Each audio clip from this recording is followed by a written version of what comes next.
Dans son palais, tout s'écrie. Dans la maison de l'Éternel, tout s'écrie. Dans la maison du roi des rois, tout s'écrie. Tu peux acclamer le Seigneur.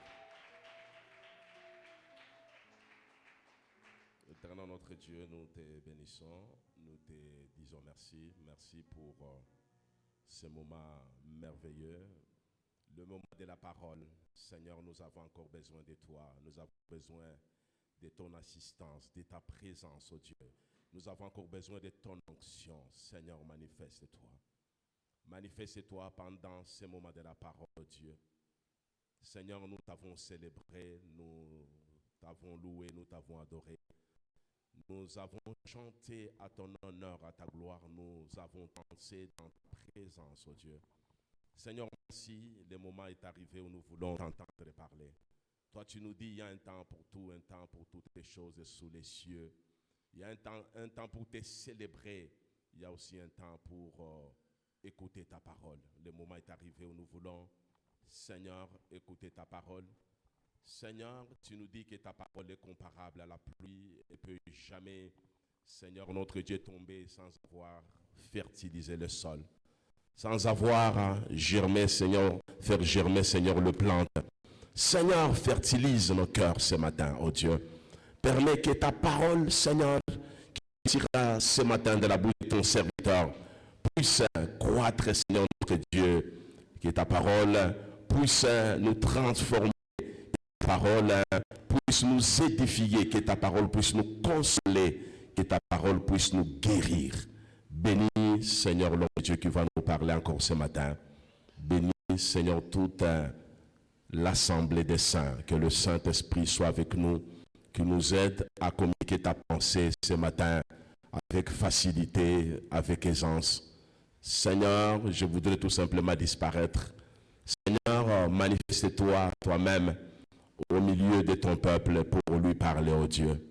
Seigneur, bénis ce moment. Bénis, Seigneur, ta parole dans ma bouche.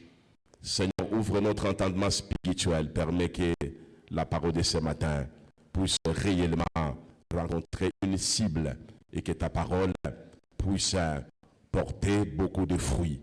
Bénis ce moment, que le Saint-Esprit puisse nous assister du début jusqu'à la fin de la prédication. Au nom précieux de ton Fils Jésus-Christ, nous venons te prier et nous disons Amen. Acclame pour la gloire de Jésus.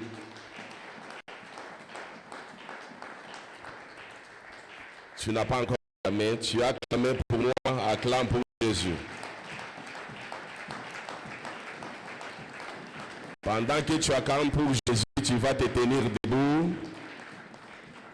C'est le moment de la lecture de la parole de Dieu. Nous sommes dans le psaume. Psaume de David, nous sommes au verset 23. Chapitre 23. Chapitre 23, nous allons lire 6 passages bibliques, mais aujourd'hui je vais exploiter 1 ou 2 versets seulement. Psaume 23, nous lisons à partir du verset 1er dans le nom de Jésus. Cantique de David. L'Éternel est mon berger, je ne manquerai de rien. Il me fait reposer dans des verts pâturages. Il me dirige près des eaux paisibles. Il restaure mon âme. Il me conduit dans les sentiers de la justice à cause de son nom. Quand je marche dans la vallée de l'ombre de la mort, je ne crains aucun mal, car tu y es avec moi. Ta houlette et ton bâton me rassurent. Tu dresses devant moi une table en face de mes adversaires. Tu induis ma tête et ma coupe déborde. Oui, le bonheur et la grâce m'accompagneront tous les jours de ma vie et j'habiterai dans la maison de l'Éternel jusqu'à la fin de mes jours. Parole d'Adonai. Est-ce que tu peux acclamer?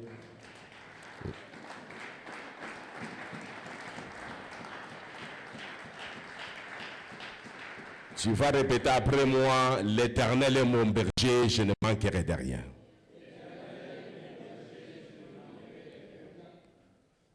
Qu'il te soit fait selon ta foi pour ce mois de septembre. Qu'il soit réellement ton berger et qu'il veille sur tous les domaines de ta vie pour que tu ne me manques de rien. Que mon Dieu vous bénisse. Nous rendons grâce à Dieu, à l'Éternel, notre Dieu, le maître des temps, le maître des circonstances. Il a été avec nous la semaine passée. Nous avons prié, nous avons adoré, nous avons écouté sa parole, nous avons fait les combats spirituels, nous avons reçu beaucoup de promesses. Comme j'ai dit, pour certaines personnes, en principe, je pensais qu'aujourd'hui, j'allais avoir beaucoup d'actions de grâce. Malheureusement, beaucoup n'ont pas fait des actions de grâce. Moi, j'ai béni le Seigneur parce qu'il m'a fait du bien après la prière à Renichekesha. En tout cas, à Renichekesha après la prière. Il m'a consolé et pour moi, le mois de septembre, c'est un mois merveilleux. Parce que juste après la prière, j'ai vu les signes, les grands signes de bénédiction dans ma vie. Comme il y a des jaloux, je ne vais pas vous dire ce que le Seigneur a fait pour moi. Alléluia. Est-ce qu'on peut acclamer pour la gloire de l'Éternel? Merci beaucoup. Aujourd'hui, nous allons échanger sur quelque chose. Il y a quelques mois, nous avons perdu un ancien de l'église, dans l'église de mon papa, pasteur Pierre Kyungu. Et nous sommes allés consoler la famille pendant qu'on était au deuil. Il y a un frère qui a posé une question pertinente. La question concernait l'instabilité des brebis du Seigneur dans l'église évangélique et dans l'église pentecôtiste en général. Il voulait savoir pourquoi les chrétiens de la RDC qui sont dans des églises évangéliques et pentecôtistes sont instables spirituellement et émotionnellement. C'est des chrétiens qui ne sont pas enracinés dans la foi, ils ne sont pas enracinés dans les Écritures, des chrétiens immatures, les chrétiens qu'on peut facilement détruire. Et heureusement, il avait eu la réponse à son problème parce que là où il était, il y avait beaucoup de pasteurs, des pasteurs qui ont de l'expérience et ils ont essayé de répondre à sa question et il était très satisfait. Et c'est cette pensée-là qui m'a habité le week-end. Alors le Seigneur m'a demandé aussi de prêcher sur la crise. La crise au sein de l'église pentecôtiste et la crise au sein de l'église évangélique. Aujourd'hui, nous allons essayer de parler d'abord de la crise du leadership. Ça, c'était l'une des réponses qu'on avait données à notre ami. Si l'église est malade, si l'église aujourd'hui regorge les fidèles, les chrétiens qui sont instables spirituellement et émotionnellement parce que l'église souffre, il y a une crise de leadership. Et comme il y a une crise de leadership, c'est tout à fait normal qu'il y ait aussi une maladie chez les brebis que nous encadrons. Si vous voulez que les brebis guérissent, il faut commencer d'abord par établir des bons leaders qui sont modèles, des leaders qui répondent aux différents critères exigés par le Seigneur lui-même. Dans une église, là où il y a des pasteurs, des docteurs, des évangélistes, des enseignants qui sont médiocres, c'est tout à fait normal que l'on puisse constater la médiocrité au niveau aussi des étudiants, que nous appelons les disciples. Parce que la parole de Dieu nous dit, le disciple n'est pas plus grand que son maître.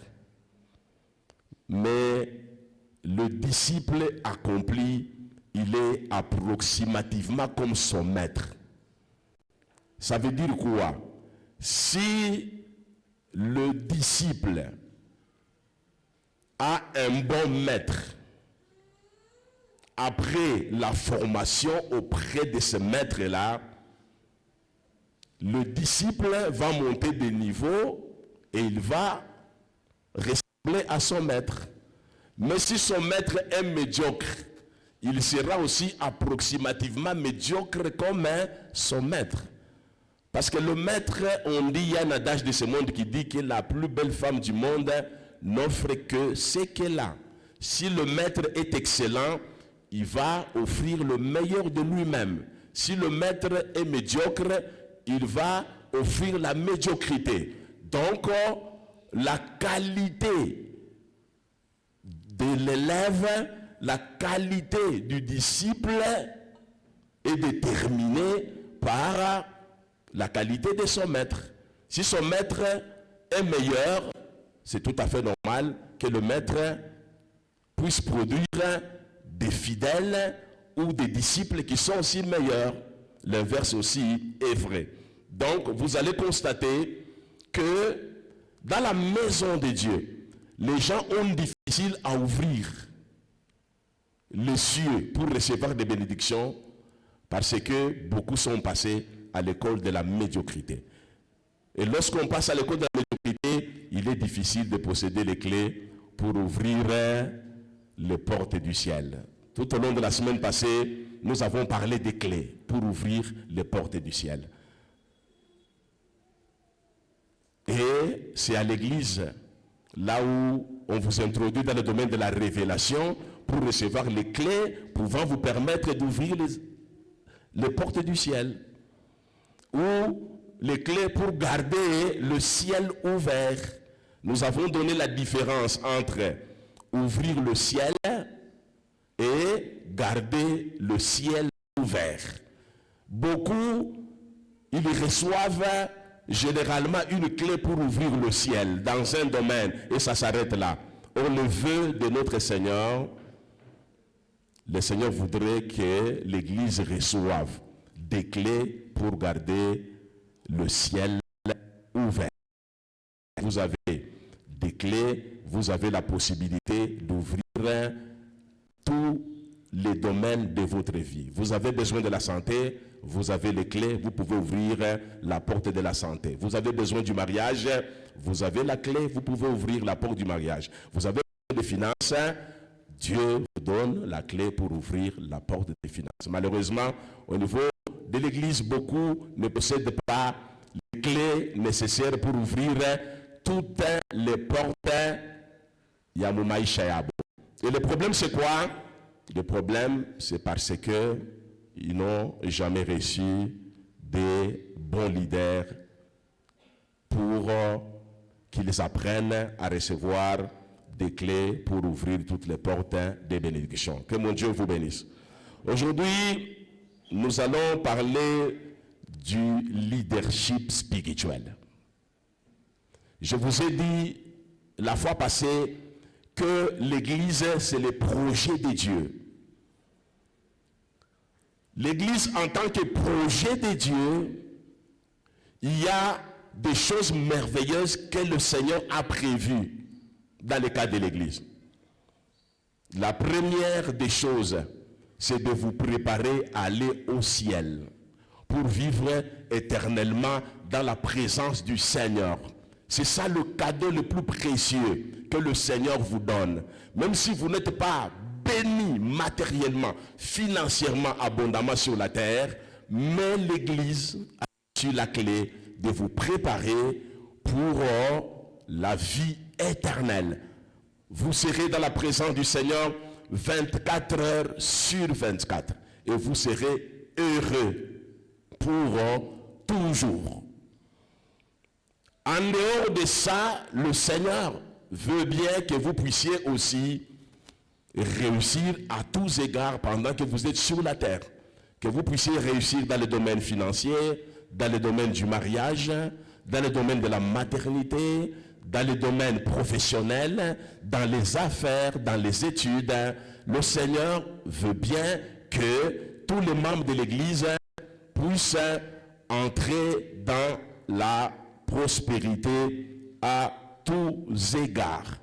Et pour préparer l'Église à entrer dans cette prospérité à tous égards, le Seigneur a besoin des partenaires fiables, des partenaires crédibles. Aujourd'hui, nous allons parler en termes de leaders. La fois passée, nous avons parlé en termes de partenaires. Dieu confie les clés aux partenaires qui sont fiables. Il avait dit à Pierre, tu es pierre, sur cette pierre, je bâtirai mon église. Et après, il a confié les clés à Pierre. Nous avons dit, il n'a pas confié à Pierre une clé. Il lui a confié le trousseau, les clés. Il lui a dit, tout ce que tu vas ouvrir sur la terre, le ciel va agréer.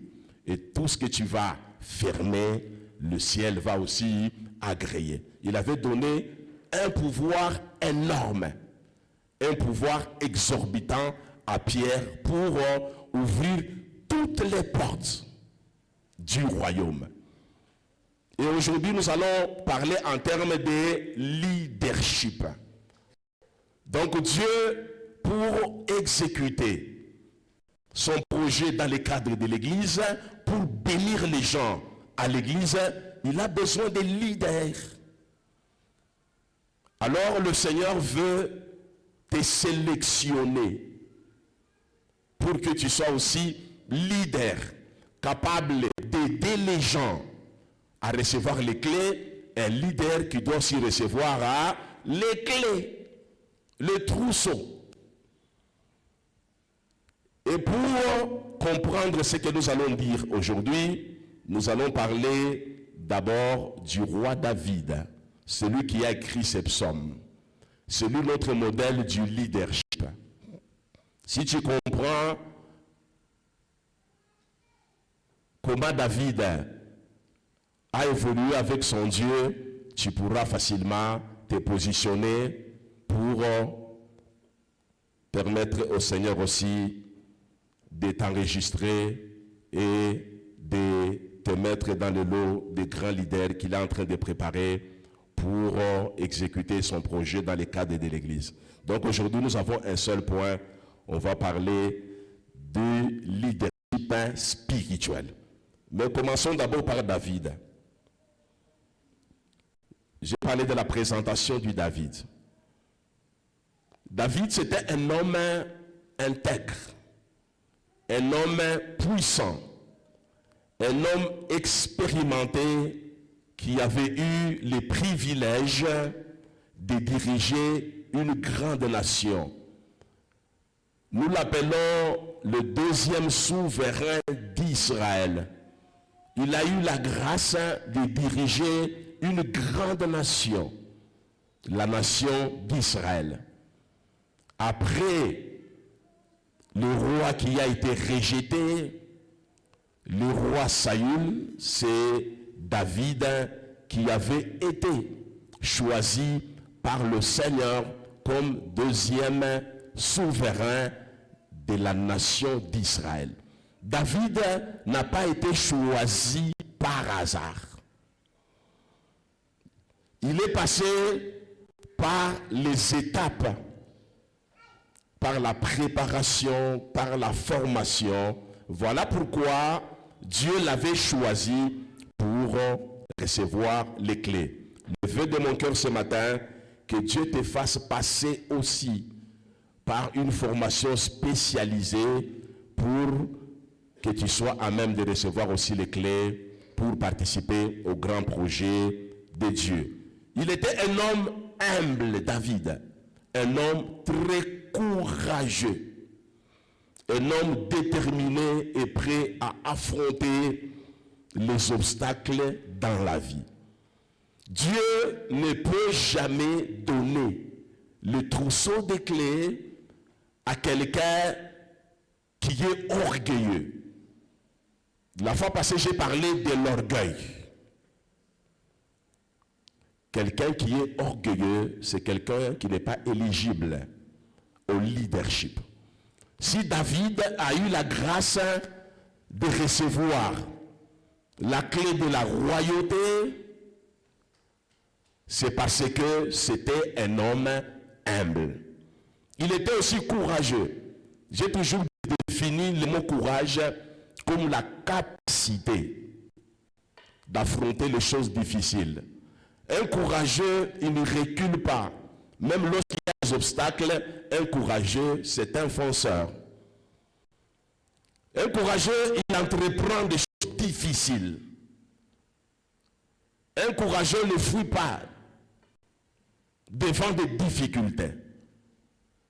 Si vous voulez que Dieu te sélectionne cette année, parmi les gens qui vont recevoir les clés de la royauté, tu dois être humble, tu dois être courageux et déterminé, prêt à affronter les obstacles de la vie.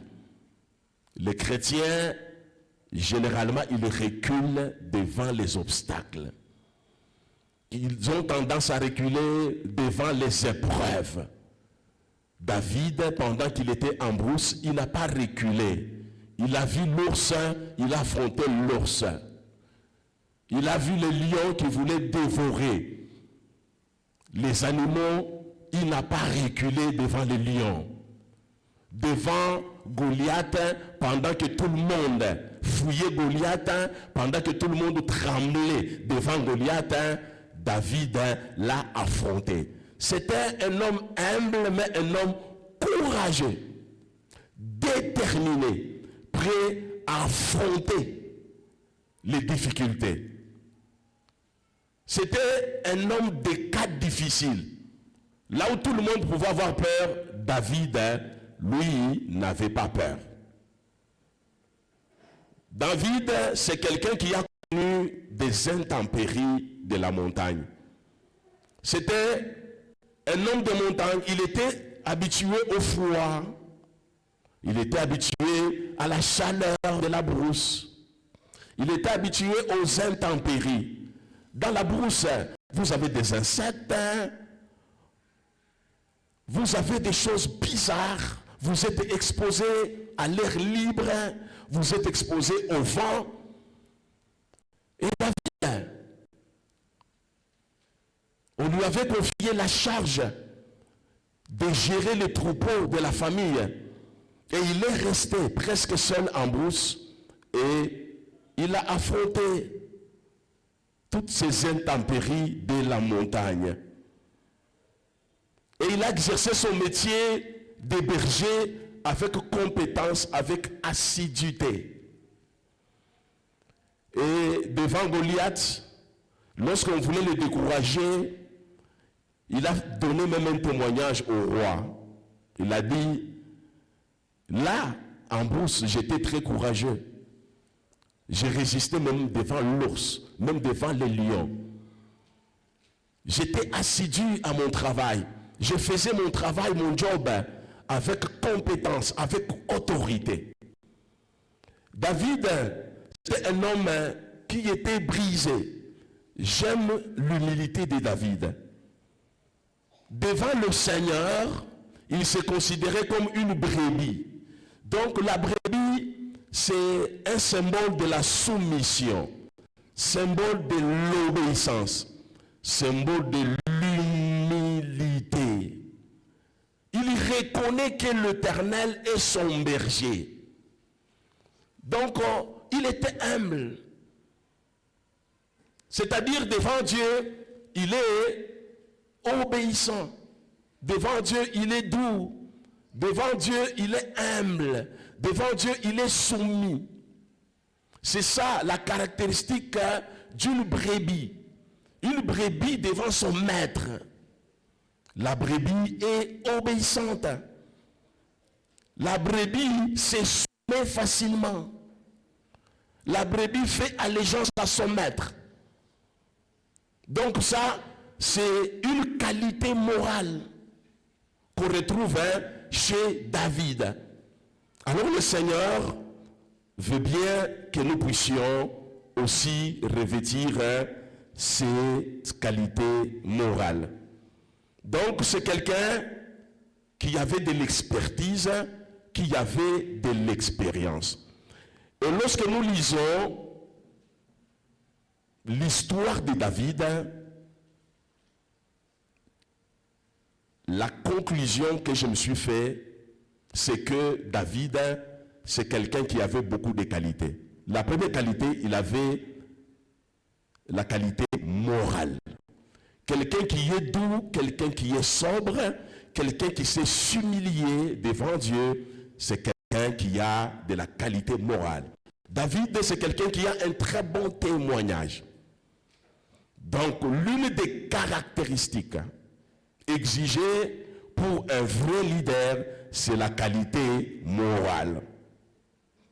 Une parenthèse. J'ai toujours dit ceci. Le leadership spirituel a été toujours rare. Pourquoi rare? Un leader, d'abord c'est quoi?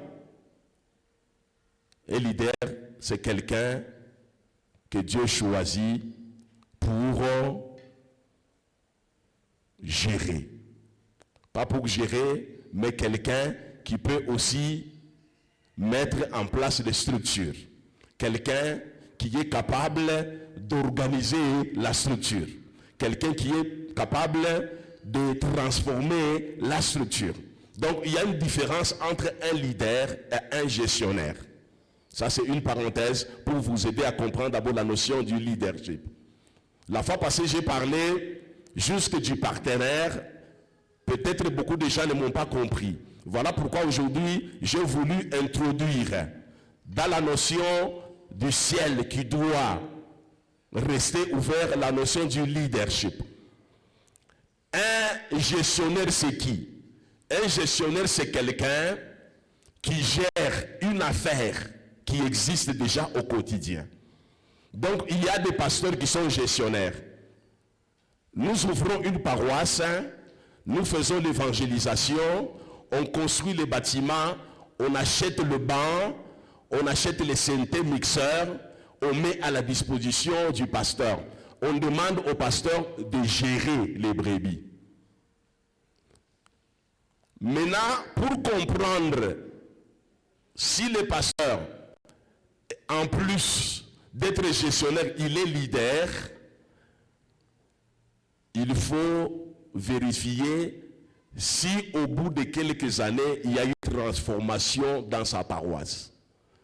Si dans sa paroisse, il y a une transformation, on lui a donné une salle de cette grandeur, après autant de jours, il a grandi. On lui a donné les chaises, 50 chaises, au bout de quelques temps, il a déjà 100 chaises.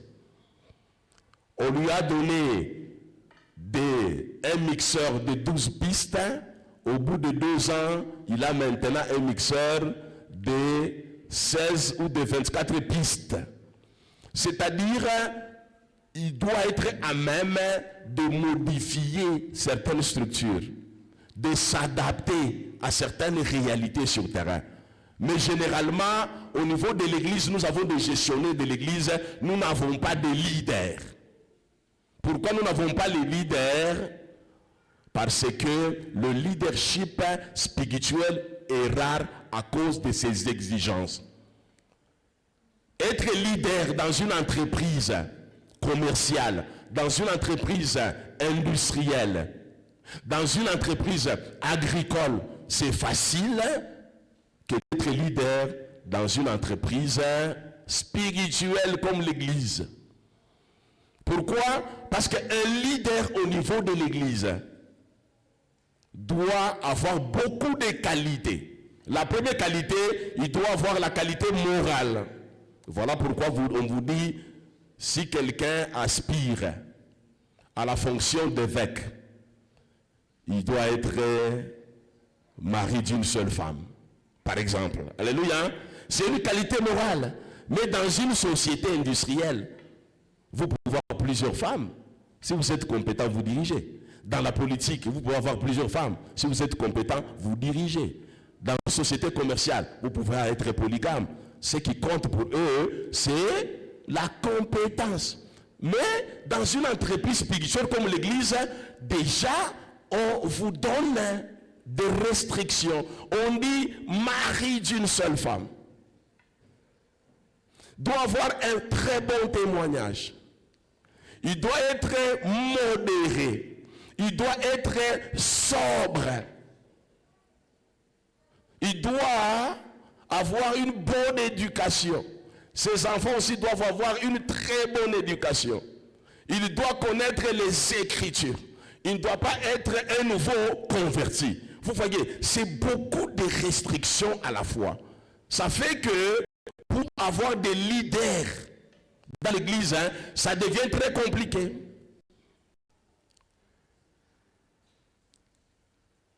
Je suis en train de parler des gens que le Seigneur veut recruter pour participer à son projet que nous appelons Église du Seigneur. Dieu est à la recherche des leaders qui doivent partager la vision avec lui. Une fois il trouve ces leaders, il va leur confier les clés pour ouvrir toutes les portes du ciel. Et ces leaders-là, c'est toi. Est-ce que tu peux acclamer très fort pour le Seigneur? La deuxième qualité, c'est la qualité spirituelle. Un leader doit être spirituel. Alléluia. Un leader doit être influencé par le Saint-Esprit. Un leader doit être influencé par la parole de Dieu. Un leader doit avoir la révélation. Un leader doit avoir la vision. Un leader doit connaître la mission que le Seigneur lui a confiée. Un leader, il doit entretenir une relation intime avec son Dieu, relation intime avec son Créateur. Un leader doit être en alliance avec son Dieu. Alléluia. Tu veux bien que le Seigneur te confie la clé pour ouvrir les portes du ciel? Tu dois être un leader. Tu dois posséder cette qualité spirituelle. Être influencé par le Saint-Esprit, être influencé par la parole de Dieu, être influencé par le Seigneur Jésus, lui ressembler, avoir la révélation, avoir la vision, connaître la mission, parce que tu es son partenaire dans l'œuvre. Donc tu dois le connaître en profondeur. La fois passée, nous avons parlé de la connaissance de Jésus. C'est une qualité spirituelle. Tu dois connaître Jésus. Tu dois ressembler à Christ à tous égards. Tu dois porter les stigmates de Christ. Tu dois porter les empreintes de Christ.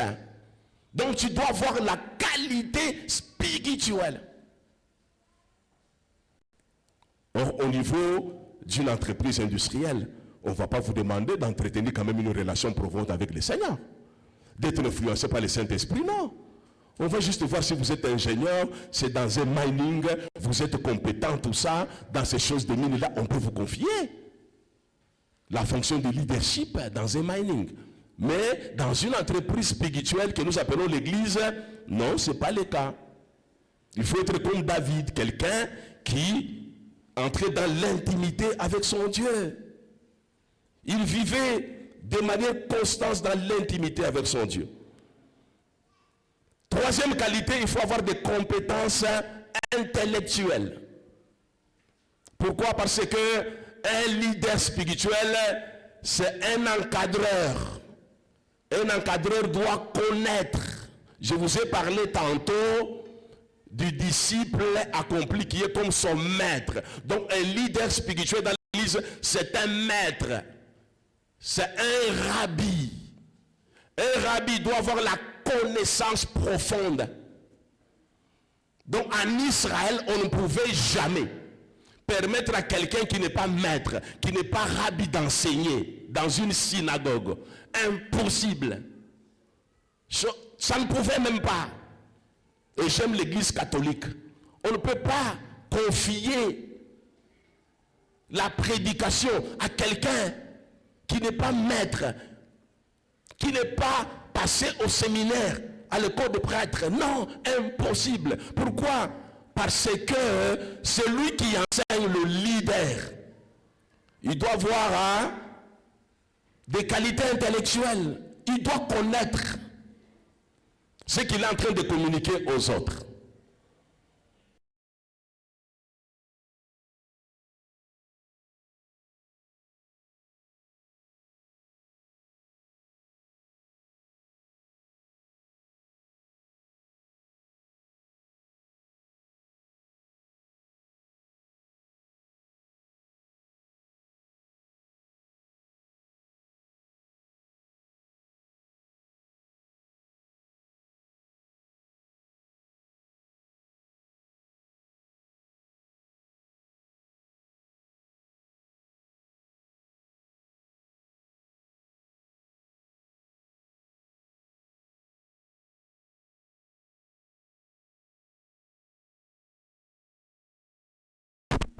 Vous le trouvez tantôt dans les groupes de prière, tantôt vous le trouvez au niveau de la montagne, tantôt vous le trouvez dans des campagnes d'évangélisation, tantôt ils sont les prophètes, tantôt ils sont à l'internet, ils apprennent partout, ils consultent n'importe quoi, n'importe qui, tantôt ils sont dans ce que vous appelez le ministère. Jésus n'a laissé ni montagne, ni ministère, ni groupe de prière. Jésus a laissé l'église. Tu es Pierre, hein? Sur cette pierre je bâtirai mon église. Et à l'église, hein, il a installé le 5 ministères. Les ministères s'exercent au sein de l'église. Si on vous dit allons prier au ministère, c'est une tricherie. Les ministères sont installés dans l'église, les seuls ministères doivent s'opérer dans une église. Christ a laissé le jour de la Pentecôte une église. Le jour de la Pentecôte, c'était l'inauguration d'une église.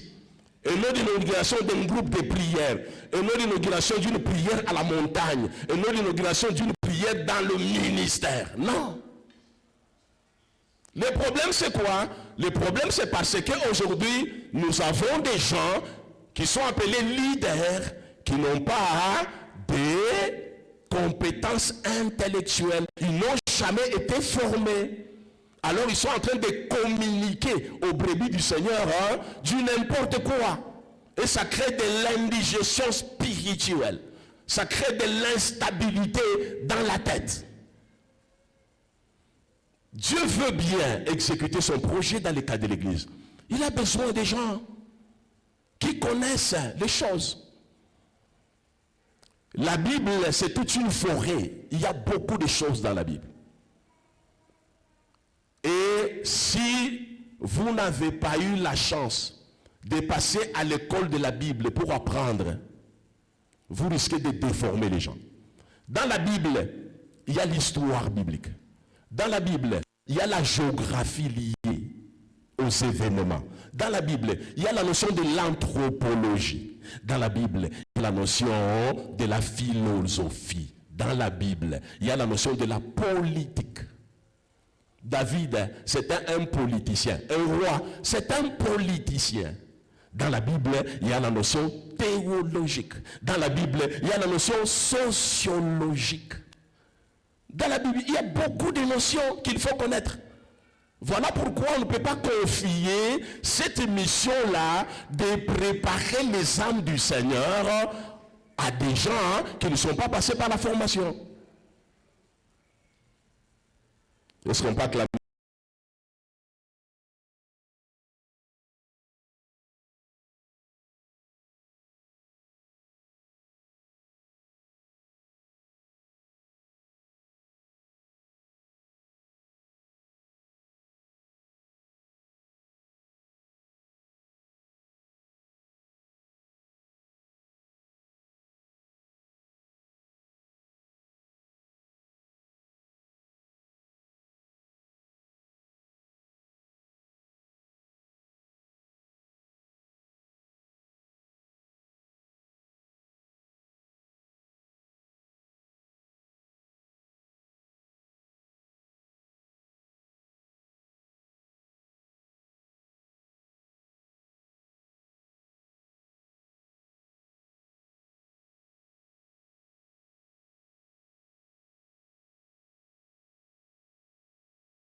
Parce qu'ils ont foi dans cette école-là. Parce qu'ils préparent l'avenir de leurs enfants.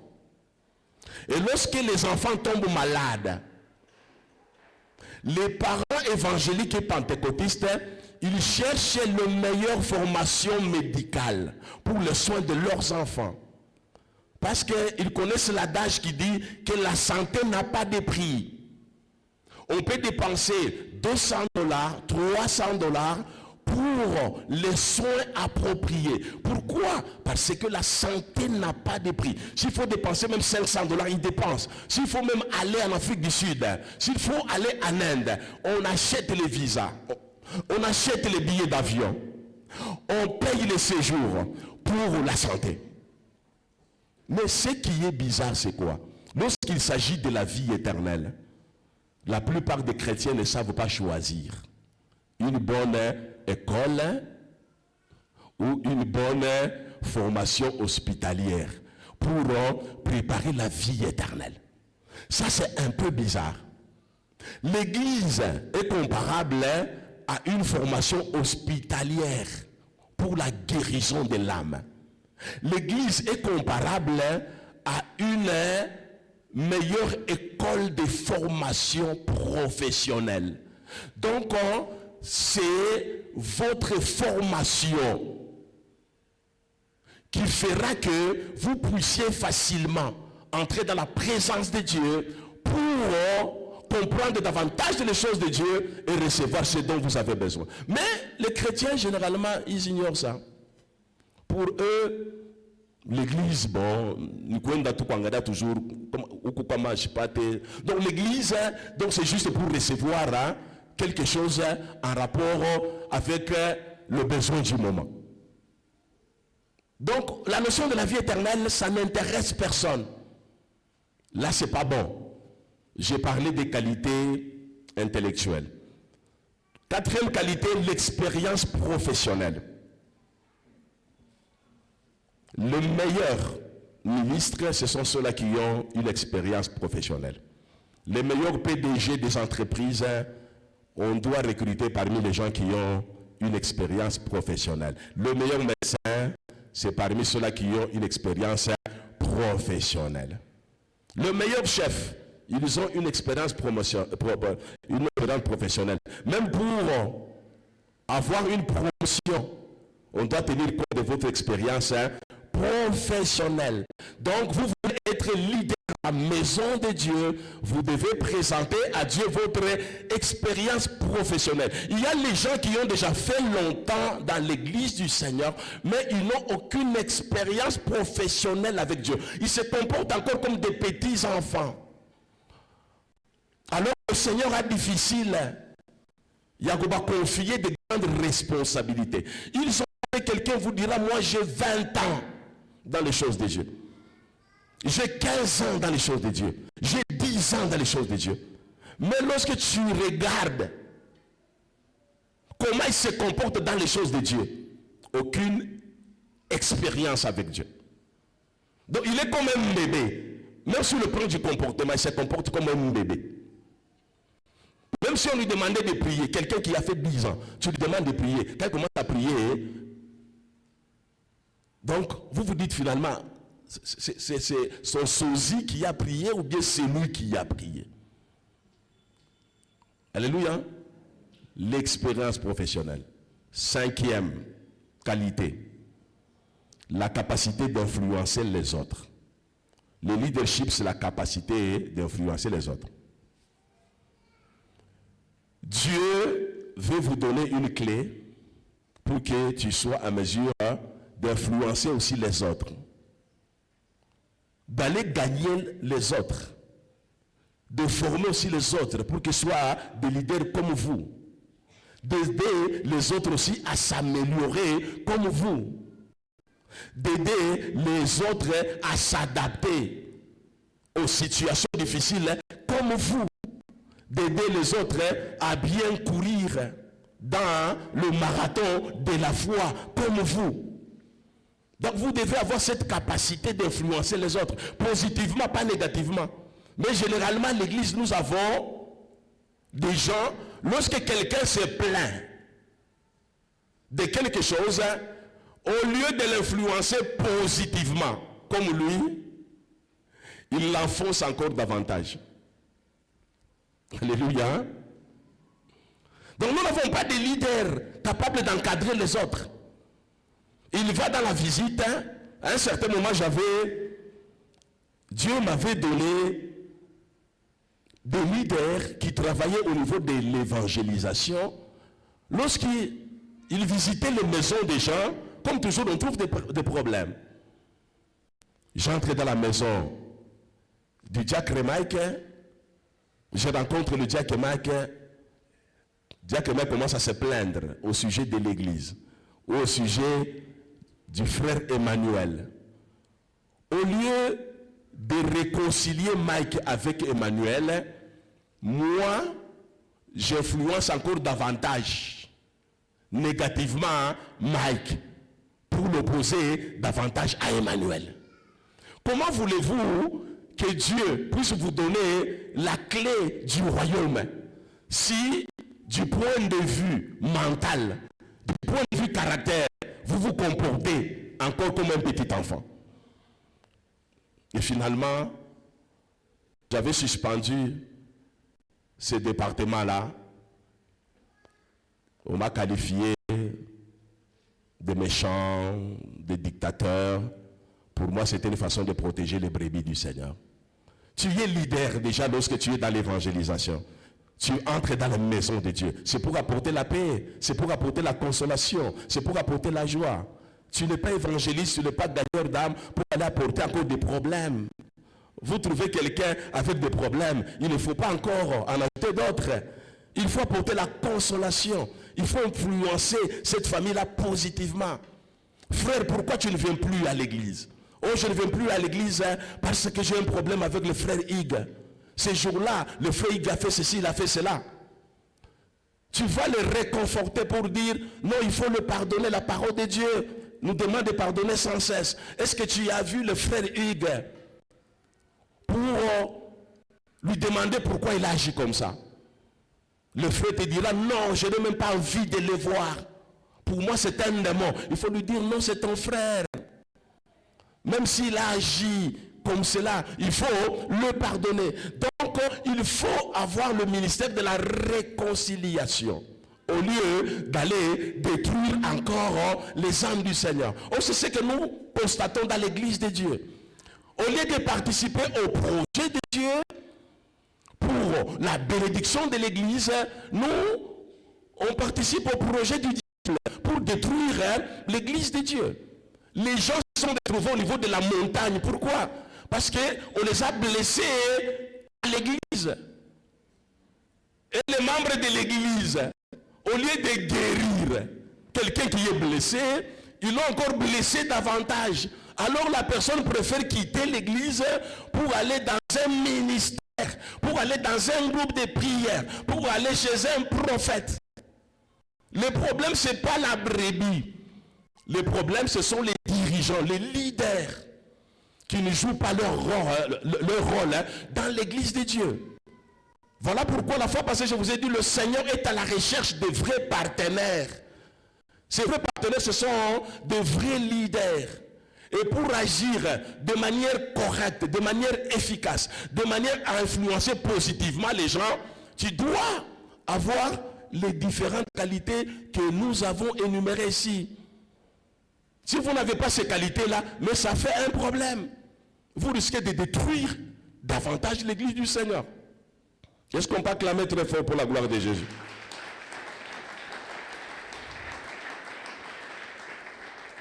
En principe, un leader, il apporte quoi dans la maison d'une brebis? Un leader.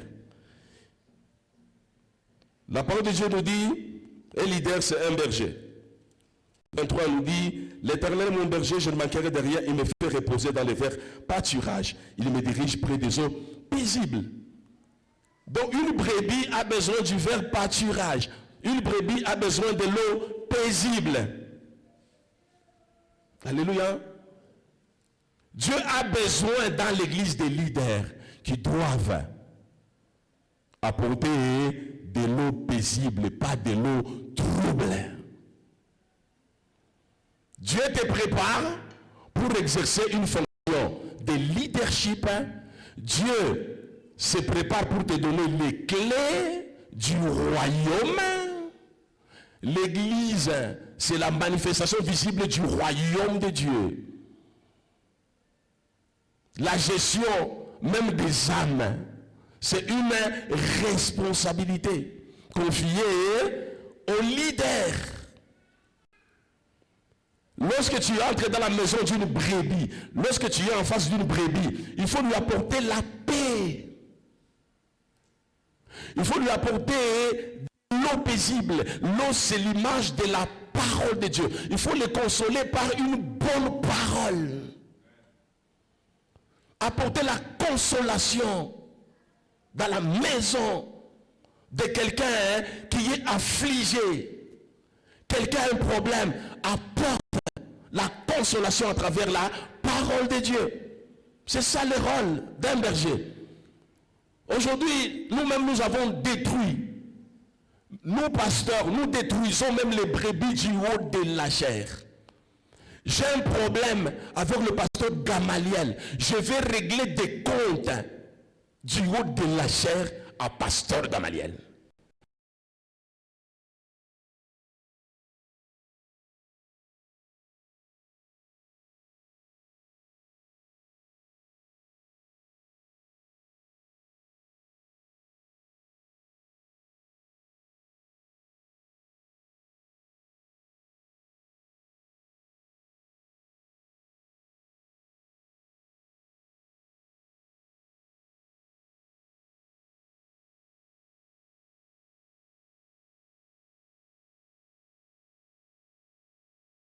Il n'y a pas de vrais leaders spirituels.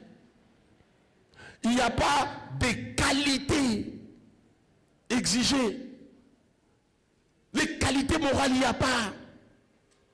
Un homme de Dieu doit avoir de la retenue. J'ai un problème avec quelqu'un. La chair, ce n'est pas un lieu de règlement de comptes. Ici, c'est la prédication de l'évangile. C'est Jésus qui est au centre de toutes les choses. Pour essayer de faire quoi? Pour essayer de consoler l'église de Dieu. Ce n'est pas un lieu de problèmes. J'ai des problèmes avec ma femme, ça doit se régler à la maison. J'ai des problèmes avec les serviteurs de Dieu, ça doit se régler peut-être au bureau, chez lui ou chez moi. Pas du haut de la chair, non. Ça, c'est un lieu sacré. Là, on doit communiquer la vie. Les brebis aujourd'hui, ils ont même créé les églises de maison. Église de Christ à domicile. Vous connaissez? Il y en a qui ne viennent, qui ne fréquentent plus les églises, mais qui suivent les prédications à travers les réseaux sociaux. Si vous lui posez la question, frère, tu connais dimanche? Il dit non, non, mais il faut ta prédication en direct sur Facebook. Il préfère suivre la prédication en direct que Facebook. Il refuse de venir à l'église. Pourquoi? Parce que l'église est polluée. Ça devient un lieu de règlement de comptes. Là, on commence à dégoûter les gens. Et les gens n'aiment plus cet environnement-là. Et les gens créent maintenant un autre environnement qu'on appelle l'église du Christ à la maison. Ou l'église du Christ à domicile. ECA. Église du Christ à domicile. Dans cette église, je me rappelle, il y a Papa Dani, par exemple. Souffrez que je donne ce cas-là. Papa Dani m'avait dit, papa, moi, avant de venir dans cette église, j'ai fait plus de 2 ans chez moi à la maison. Je ne fréquentais plus des églises parce que j'étais dégoûté à cause des problèmes des hommes de Dieu. Un jour, puisqu'on se connaissait avant que je ne sois pasteur, lorsqu'il a appliqué, le Seigneur m'a appelé, il a dit, bon, je passe d'abord chez le pasteur Faustin pour suivre. Il est venu seul, il a suivi un dimanche, il est parti. Sa femme lui a posé la question, là-bas c'est comment? Il dit, ah, jusque là, ça va quand même. Le deuxième dimanche, il passe encore, il me suit. Sa femme lui dit, ah, il n'y a pas de blague, là c'est vraiment la parole. Troisième dimanche, il a dit à la femme, non, tu peux venir avec moi. Et la femme aussi a écouté la parole. La femme a dit, mais avant de réintégrer, il était dégoûté par les choses de Dieu. Il a fait plus de 2 ans dans l'église de Christ à la maison. Il suivait les prédications à travers les réseaux sociaux, à travers la radio. Pourquoi? Parce que nous qui sommes leaders, partenaires de Christ, pour exécuter les projets de Dieu dans l'église, nous commençons à abuser. La notion de loyauté est partie, la notion de fidélité est partie, la notion d'intégrité est partie. Nous sommes devenus monsieur tout le monde. Il n'y a plus de qualité morale, plus de qualité spirituelle, plus de compétences techniques, plus d'expérience. Quelqu'un vous dit, j'ai 13 ans de ministère comme pasteur. Mais lorsqu'il commence à prêcher, c'est comme un petit enfant qui vient de se convertir aujourd'hui. Quelqu'un, il a une grande église, mais il a déjà transformé les membres de l'église en djalolistes. Vous connaissez le djaloliste? Vous ne suivez pas la politique, hein? Est-ce qu'on peut acclamer pour la gloire de Jésus? Donc les membres de l'église sont devenus ses propres fanatiques. Au lieu de devenir fanatiques de Jésus, vous devenez fanatiques du pasteur. Mais ne soyez jamais fanatiques du pasteur. Vous devez être fanatique de Christ et de Christ seul. Si vous êtes fanatique de Christ, à ce moment-là, vous serez même rigoureux vis-à-vis du pasteur. Et le pasteur doit éviter de faire certaines choses. Aujourd'hui, nous les pasteurs, nous commençons à faire trop de dégâts. Pourquoi trop de dégâts? Parce que vous nous soutenez, même dans la bêtise que nous sommes en train de faire. Au lieu de soutenir Christ, au lieu de nous dire, papa, ici, non. Mais vous nous encouragez. Lorsqu'on commence à critiquer un collègue pasteur du haut de la chaîne qui m'a fait du mal, et vous dites même, papa ajoute encore, papa insiste encore. Et peut-être je suis en train de raconter des bêtises. Alléluia. Soyez les fidèles de Jésus. Soyez les brebis de Jésus. Soyez les disciples de Jésus. Et en tant que disciples de Jésus, vous devez aussi revêtir cette qualité-là morale. Cette qualité-là spirituelle. Soyez spirituels. Recherchez les qualités morales. Parce que Christ passera par là pour vous équiper, pour vous donner les clés dont vous avez besoin pour réussir. Est-ce qu'on peut encore acclamer le Seigneur?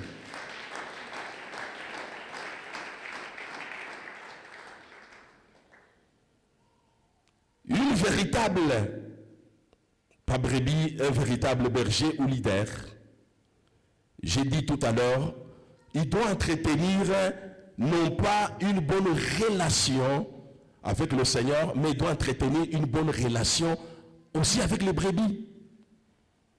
Un leader, généralement au niveau de l'église, il n'y a que les pasteurs qui fournissent des efforts pour être en bon terme avec les brebis. Moi, lorsque tu as un problème avec moi, un problème sérieux, il y a 2 attitudes. Soit je vais commencer à prier pour toi. Si je trouve que je ne sais pas t'aborder, je connais peut-être ton tempérament, je risque de te perdre. Une fois, je te convoque au bureau, je préfère carrément m'enfermer chez moi, prier pour toi, pour que le Seigneur puisse se transformer. Puisqu'il y a des gens qui sont sensibles, surtout les mamans, les femmes mariées, vous pouvez l'appeler, vous lui faites des remarques un peu sévères, en tant que père. Au lieu de comprendre que ça c'est mon papa qui parle, il peut très mal interpréter et il quitte l'église.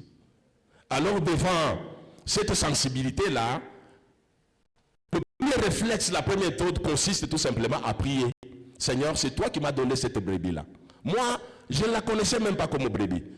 Tu as donné la vision, tu m'as donné la provision. C'est toi qui l'as connecté à mon ministère. Je suis pasteur, j'exerce mon ministère au sein de ton église. Elle, c'est la brebis. Mais je ne sais pas lui faire des reproches. Je peux prier davantage pour vous, pour que le Seigneur puisse faire quoi? Pour que le Seigneur puisse t'aider à t'améliorer. Deuxième attitude, c'est t'inviter carrément au bureau. Je t'appelle, je te prodigue des conseils. Je dis, ici, ça ne va pas. Voilà ce que j'ai appris. Je trouve que ici, vous exagérez, vous êtes en train de scandaliser. Et tu vas fournir des explications, peut-être tu vas présenter des excuses. Après, on arrange, on harmonise, ça s'arrête là. C'est-à-dire un leader dans l'église de Dieu. Il doit non seulement entretenir de bonnes relations avec Dieu, mais aussi de bonnes relations avec les brebis du Seigneur. Mais vous allez constater, au niveau des anciens, au niveau des diacres, au niveau des diaconesses, au niveau des autres serviteurs de Dieu, il y a beaucoup de conflits entre eux et les conflits entre eux et les brebis du Seigneur. C'est pas normal. Alléluia. C'est pas normal. Donc, ça c'est pas l'église. Si vous entrez dans certains départements, mais il y a un département là où il y a trop de conflits. Ils appellent ce département un département conflictuel, le département des mamans et des jeunes filles. Il y a trop de conflits. Et pourtant, une maman, c'est un leader. Dépend d'abord sa position dans la famille. Chaque maman, c'est un leader au sein de sa famille. Mais lorsque cette maman qui est leader au sein de sa famille vient dans l'église, corps de Christ, elle vient avec des conflits. Je me demande, c'est comme ça qu'elle gère aussi sa maison avec des conflits, ou bien c'est la méconnaissance tout simplement des règles au sein de l'église du Seigneur. Si vous êtes des leaders, chère maman, dans vos maisons, si vous savez bien élever vos enfants, éduquer bien vos enfants, si vous harmonisez très bien avec vos maris, mais pourquoi il vous est difficile de vous entendre dans le département des mamans et des jeunes filles? Un jour, j'ai posé la question aux jeunes filles. Pourquoi vous ne fréquentez pas tellement le département des mamans? La plupart des jeunes filles disent, ah, bah maman, quand vous faites ma remarque, parce que quand ma remarque, alléluia. C'est-à-dire, il y a un problème au niveau de leadership. Alléluia. Un leader doit être modéré. Il doit être doux. Je te fais des remarques et des reproches avec douceur. Pas pour te perdre, mais pour t'aider à t'améliorer. Alléluia. Certaines brebis veulent bien recevoir les remarques sévères du pasteur seulement. Alléluia. Mais si ça vient d'un frère, d'un ancien, d'un diacre, d'une diaconesse, ça ne passe pas. Alors, toi en tant que leader établi dans la maison de Dieu, tu dois avoir des qualités pour comprendre ces phénomènes-là. Donc il y a des gens, comme je vous ai dit, qu'on ne peut pas reprocher directement parce que le pasteur ne le fait pas lui-même à son niveau. Pour certaines personnes, il entre en prière et commence à prier. Toi aussi entre en prière. Pourquoi tu veux seulement aborder les gens? Pour aborder les dossiers qui fâchent. Pourquoi? Alléluia. Le leadership est rare à cause de ces exigences dans l'église du Seigneur. Comme dans l'église, il n'y a pas beaucoup de leaders. Ou les gens qui se sont improvisés des leaders. Ces leaders improvisés au niveau de l'église, ils ont blessé beaucoup de brebis. Les brebis, au lieu ils préfèrent quitter l'église. Un groupe de prière. C'est pour un temps prendre ils refusent de s'engager. Pourquoi? Parce que nous qui sommes établis à trois modèles. Vous m'envoyez voisin à soit modèle dans la maison de Dieu. Soit modèle dans l'église de Dieu. Est-ce que tu peux acclamer très fort le Seigneur?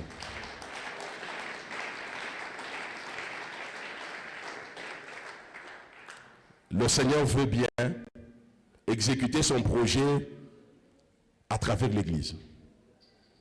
Le Seigneur veut bien vous visiter, nous visiter, mais il est à la recherche de vrais partenaires. Comme dans le domaine de l'adoration. Dis-leur, viens, et elle est déjà venue, où les vrais adorateurs vont adorer le Père en esprit et en vérité. Mais à la fin, qu'est-ce qu'on dit? Ce sont ces adorateurs-là que le Père cherche. C'est-à-dire, dans l'église de Dieu, il n'y a pas des adorateurs, des vrais adorateurs. Il n'y a pas. Le Seigneur cherche des vrais adorateurs. Dans le domaine aussi de leadership, c'est ça. Dieu veut donner les clés aux vrais leaders. Jésus était entouré de plusieurs disciples. Mais tout le monde n'avait pas la révélation sur Jésus. Tout le monde n'avait pas la connaissance exacte sur le Christ. Il n'y avait que Pierre seul. C'est pour vous dire qu'en matière de leadership, pourquoi? Ça va beaucoup comme exigence. Alors ce que Dieu te demande, c'est commencer petit à petit. Il y a quoi ça que Dieu impliqué dans le programme de Dieu en faisant quoi? En faisant quoi? Quand tu vas t'impliquer, tu dois répondre à chaque exigence du Seigneur. Tu dois répondre. Le Seigneur exige la qualité morale. Il faut éviter de scandaliser les gens. Alléluia. Il faut avoir un très bon témoignage. Tu cherches beaucoup de clés, mais tu scandalises chaque fois les gens. Tu cherches beaucoup de clés, mais tu as un très mauvais témoignage. 2. Tu dois avoir des qualités spirituelles. Tu dois entretenir une relation intime et profonde avec ton Dieu. Mambo ya prière, le fait que tu as une prière, ça veut dire que jusque là tu n'arrives pas à entretenir ta relation intime avec Dieu. Quelqu'un qui est absent chaque fois qu'il y a des prières intenses au niveau de l'église. Il y a jeûne et prière. Il y a des enseignements pour nourrir les enfants de Dieu. Il n'est pas là. Il est seulement chrétien du dimanche. Mais il y a un problème. L'église, c'est une école de formation. Mais toi, tu reçois quel genre de formation? Toutes les leçons qui ont été données la semaine passée. Tu es quel genre de brebis? Si on vient maintenant évaluer aujourd'hui dimanche, les gens, pour que je partir ma visa en fonction et enseignement la semaine passée, toi tu auras combien sur 10? Alléluia. Tu dois apprendre à chercher la connaissance. Tu dois apprendre à chercher la révélation. Tu dois apprendre à prier sans cesse, de manière continue. La prière, il faut quoi priorité de priorité mon maïs yako. La méditation de la parole de Dieu, il faut quoi priorité de priorité. Tu veux que Dieu te bénisse, ok. Donc notre Dieu, et qu'on exige quelque chose en retour. Même dans les choses de Dieu, il n'y a rien pour rien. Tu donnes, Dieu aussi donne. Alléluia. Il y a des choses que tu dois donner à Dieu pour que Dieu te donne aussi.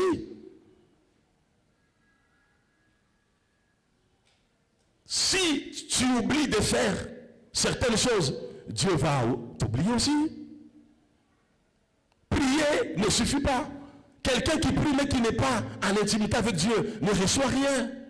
Quelqu'un qui prie mais qui vit dans le péché, il ne reçoit rien. Quelqu'un qui se sanctifie de manière circonstancielle. Il y a des gens qui sont saints pour la circonstance. Pendant la prière, il est saint. Après la prière, il sait de se sanctifier. Mais ça ne va pas. Ça ne va pas. Soyez des modèles. Soyons irréprochables à tous égards. Soyons des exemples à imiter, des modèles à suivre. Aujourd'hui, nous avons difficile à évangéliser, à exécuter la mission de Dieu, à exécuter l'ordre suprême. Pourquoi? Parce que nous avons perdu des repères. devant nos membres de famille, abetuchike, musité, abetuchike, à l'université, abetuchike, dans l'entreprise, abetuchike. Tu cherches à évangéliser, on te dit, donc, on évangile, Yamukapuni. Alléluia. Ah, évangile, comment ça va? Alléluia. Pasteur. Il est pasteur en anglais, il est Kapuni. Alléluia. Ah, bonjour pasteur. Bonjour pasteur. Il y a Kapuni. Parce que c'est que tu ne mérites même pas. Ou non, tu es content. On dit, ah non, on m'appelle pasteur. On m'appelle pasteur. Bon, écoute, Kapuni. Parce que tu ne remplis pas les critères. Que le Seigneur nous fasse grâce. Je sais qu'il y avait moins d'amen aujourd'hui. Alléluia. Est-ce qu'on peut acclamer pour le Seigneur Jésus?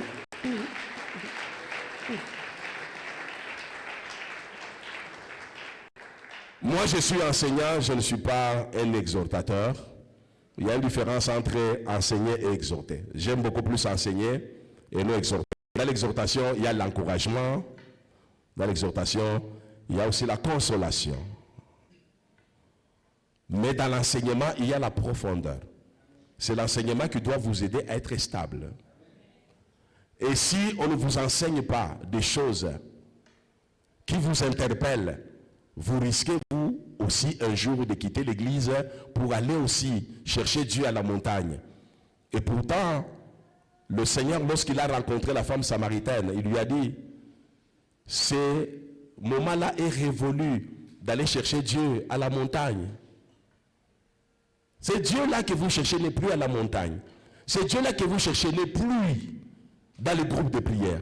C'est Dieu-là, il n'est plus chez les prophètes. C'est Dieu-là, il est parmi vous. Il est au-dedans de vous. Alléluia. Mais c'est Dieu-là que vous cherchez. Il est dans votre chambre. Entrez dans votre chambre, cherchez-le. Il est dans votre maison, c'est Dieu-là. Il n'est pas à la montagne. Vous allez faire quoi à la montagne? Voilà pourquoi nous, on aimerait bien vous donner des enseignements pour que vous puissiez vous découvrir. Vous êtes un leader né. Vous êtes un leader potentiel. Alors découvrez vos potentialités là. Mettez la parole de Dieu en pratique. Et vous allez exploser. Lorsque vous allez exploser, le Seigneur va vous donner maintenant les clés. À ce moment-là, vous serez à mesure de garder le ciel ouvert. C'est ce que nous avons dit la fois passée. Donc vous serez comme un arbre qui est planté près d'un courant d'eau. Toi, tu n'auras pas ce problème de « oh, c'est ma saison, ce n'est plus ma saison ». Le mois de janvier, ça sera ta saison. Février, ta saison. Mars, ta saison. Avril, ta saison. Mai, ta saison. Juin, ta saison. Septembre, ta saison. Pourquoi? Parce que tu as déjà les clés. Oh, les clés, ça se mérite. Revêtez à partir d'aujourd'hui les qualités morales, les qualités spirituelles, les qualités intellectuelles, l'expérience dans les choses de Dieu, la capacité d'influencer, la capacité de persuader les gens à faire mieux, aller de l'avant dans les choses de Dieu. Et vous verrez que Dieu va vous sélectionner comme son partenaire pour exécuter le projet qu'il a conçu dans le cadre de son Église. Que le Seigneur bénisse sa parole.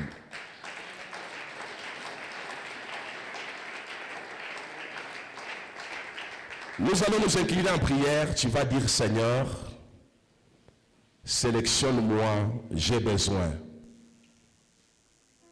d'être leader dans l'Église pour te permettre d'exécuter ton projet. De la même manière que Dieu a besoin des adorateurs, de la même manière Dieu a besoin des leaders. Ce matin, le Seigneur, il a besoin de toi. Dieu veut te sélectionner pour que tu sois dans le lot des leaders, dans la catégorie des leaders, dans la classe des leaders. Demande à Dieu de te faire grâce ce matin, qu'il te fasse grâce. Dis, Seigneur, fais-moi grâce. Me voici comme leader potentiel. Fais-moi grâce, oh Dieu. Fais-moi grâce, oh Dieu. Fais-moi grâce. Fais-moi grâce. Que Dieu te fasse grâce. Qu'il te fasse grâce. Qu'il te donne toutes ses qualités.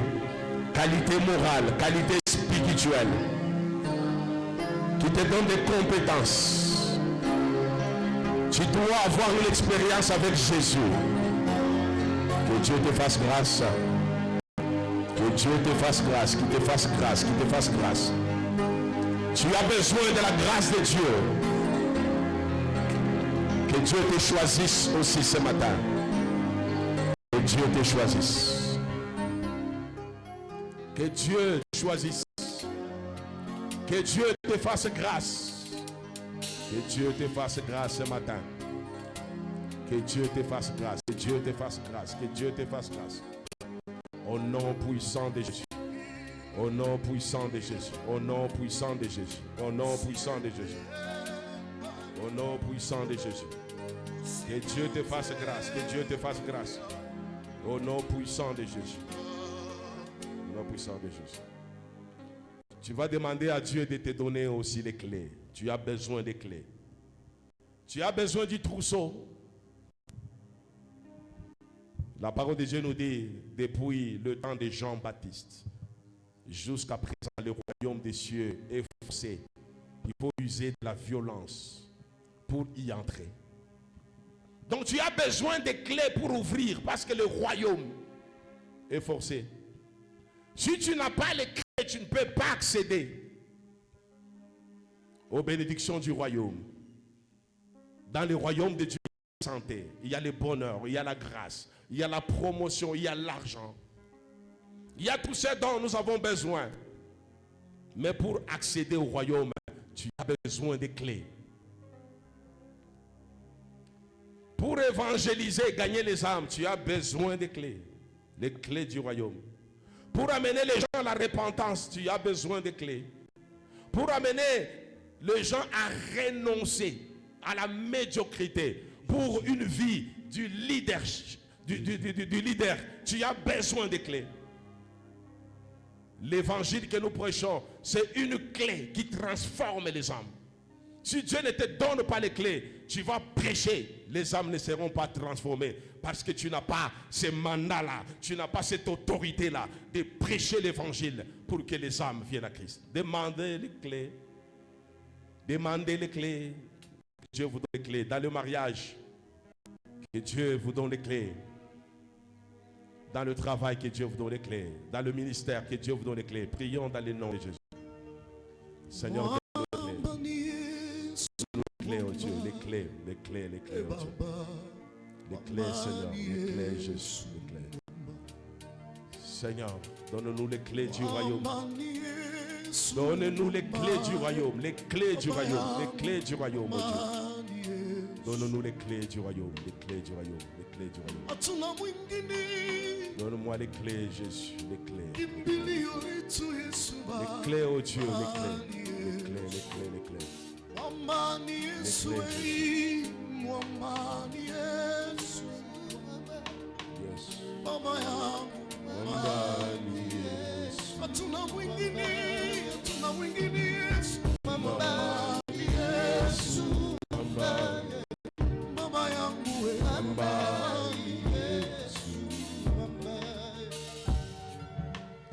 Nous sommes au mois de septembre. C'est aujourd'hui où nous allons clôturer la prière des dédicaces. Tu veux que le Seigneur fasse quelque chose dans ta vie. Tu as déjà la clé. Tu veux que Dieu fasse quelque chose. Tu vas prier. Dis, Seigneur, fais-moi quelque chose dans le domaine de la maternité. Fais quelque chose dans le domaine de promotion.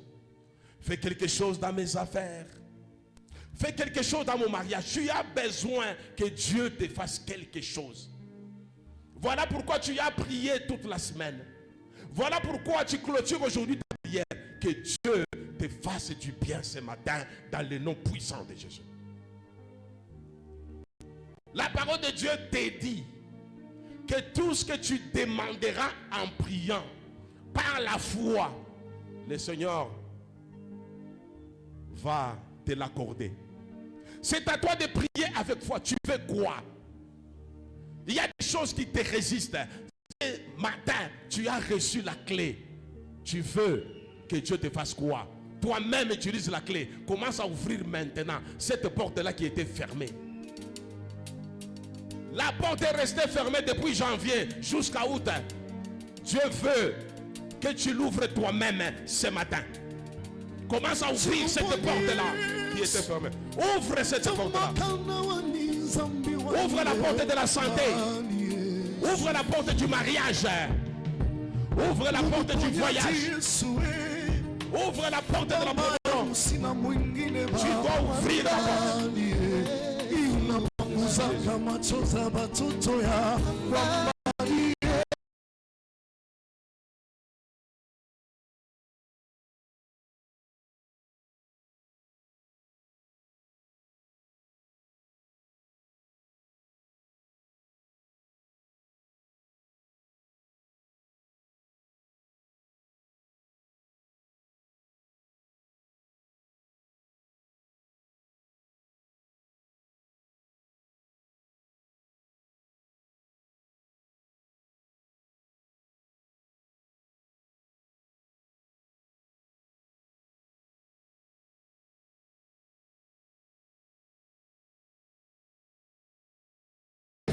Reçois ton mariage dans le nom de Jésus.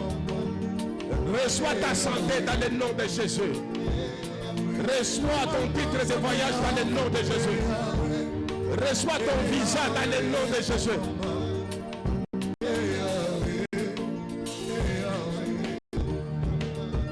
La dernière requête. Tu vas demander à Dieu de t'accorder ton visa. J'avais donné un témoignage le premier jour de notre marathon de prière. Aujourd'hui, je voudrais que le Seigneur te donne aussi ton visa. Le visa signifie beaucoup de choses. Alléluia.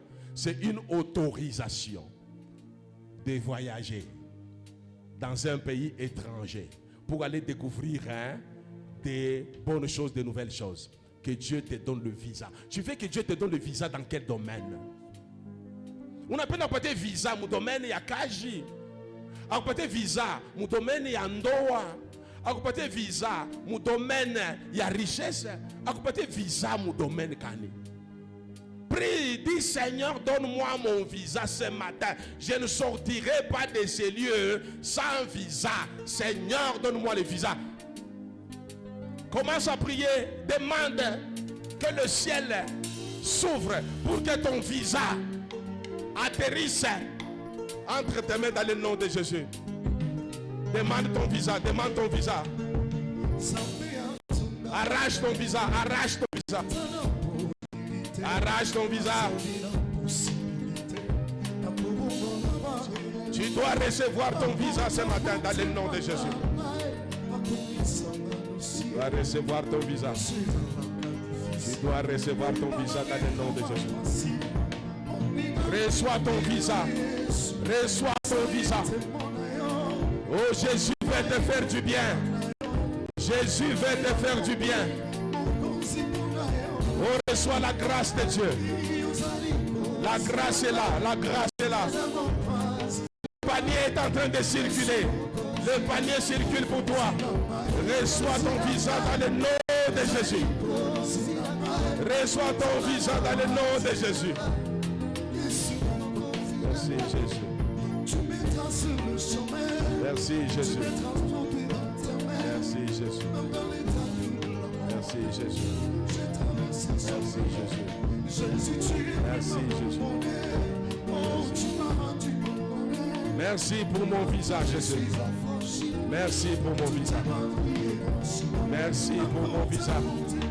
Merci pour mon visa, Jésus. Tu vas clamer très fort pour ton visa. Acclame. Acclame pour ton visa. Acclame pour ta promotion, pour ta santé, pour ton mariage.